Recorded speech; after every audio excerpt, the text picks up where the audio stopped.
ನಿಮ್ಮ ಮಗು ದಿನ ಗಂಟೆಗಟ್ಟಲೆ ಮೊಬೈಲ್ ನೋಡ್ತಿದೆಯಾ? ಕಿತ್ಕೊಂಡ್ರೆ ಅಳು, ಕೋಪ, ಹಠ ಮಾಡುತ್ತಾ? ಇದು ಸಾಮಾನ್ಯ ಬಿಹೇವಿಯರ್ ಅಲ್ಲ, ಡೋಪಮೈನ್ ಅಡಿಕ್ಷನ್ ಆಗಿರಬಹುದು. ಡೋಪಮೈನ್ ಅಂದರೆ ನಮ್ಮ ಮೆದುಳಿನಲ್ಲಿ ಉತ್ಪತ್ತಿಯಾಗುವ ಪ್ರಮುಖ ನ್ಯೂರೋ ಟ್ರಾನ್ಸ್ಮಿಟರ್ ಮತ್ತು ಫೀಲ್ ಗುಡ್ ಹಾರ್ಮೋನ್.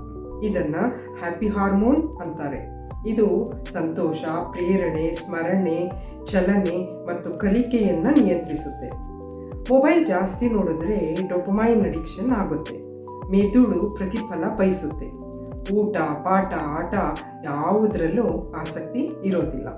ಫೋಕಸ್ ಮತ್ತು ಮೆಮೊರಿ ಎರಡೂ ಕಡಿಮೆ ಆಗುತ್ತೆ. ಈ ಅಡಿಕ್ಷನ್ ತಡೆಯಲು 3 ಸಿಂಪಲ್ ರೂಲ್ಸ್ ಫಾಲೋ ಮಾಡಿ. ರೂಲ್ 1, ಬೆಳಿಗ್ಗೆ ಎದ್ದ ತಕ್ಷಣ ಮತ್ತು ರಾತ್ರಿ ಮಲಗೋ ಮೊದಲು 1 ಗಂಟೆ ಕಾಲ ಮೊಬೈಲ್ ನೋಡೋದೇ ಬೇಡ.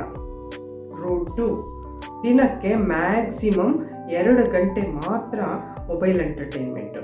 ಅದಕ್ಕೆ ಟೈಮರ್ ಹಾಕಿ, ಸ್ಟ್ರಿಕ್ಟ್ ಆಗಿರಬೇಕು. ರೂಲ್ 3, ಮೊಬೈಲ್ ಬದಲು ಯಾವುದಾದ್ರೂ ಒಂದು ಆ್ಯಕ್ಟಿವಿಟಿ ಮಾಡಿಸಿ. For example reading, drawing, playing, craft, quiz etcetera. ಈ 3 ರೂಲ್ಸ್ ಫಾಲೋ ಮಾಡಿದ್ರೆ ಸಿಗೋ ರಿಸಲ್ಟ್ ಏನು ಗೊತ್ತಾ? ಫೋಕಸ್ ಜಾಸ್ತಿ ಆಗುತ್ತೆ, ನಿದ್ರೆ ಚೆನ್ನಾಗಿ ಬರುತ್ತೆ, ಮೆದುಳು ಚುರುಕಾಗುತ್ತೆ. ಕೇವಲ 7 ದಿನದಲ್ಲಿ ವ್ಯತ್ಯಾಸ ಕಾಣ್ತೀರಾ. ನಿಮ್ಮ ಮಗು ಮೊಬೈಲ್ ನೋಡಲ್ಲ. ನಿಮ್ಮ ಮಕ್ಕಳಿಗೆ ಈ ವಿಡಿಯೋ ತೋರಿಸಿ, ಶೇರ್ ಮಾಡಿ, ಕಮೆಂಟ್ ಆ್ಯಂಡ್ ಫಾಲೋ ಮಾಡಿ.